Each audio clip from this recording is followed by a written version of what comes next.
So today we're going to test the maneuverability and agility of all these three drones.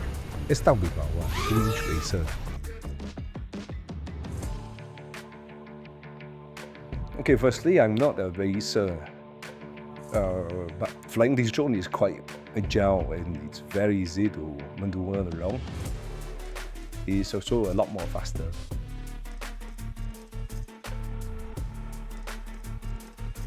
Next is our F2, sub 250 2-inch drone.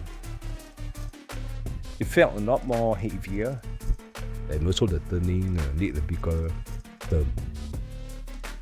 Although not as maneuverable and agile as the F2 racer, this also feels a lot easier to fly. The last one will be our F3 3-inch drone. This is not sub 250, it's actually around 400 grams. This is the fastest of the three drones. The motor is very powerful. But when it comes to flying between small spaces, you can actually feel it's a lot more heavier. But it feels also a lot more stable. At the same time, it took a bigger turn, but definitely a lot more powerful.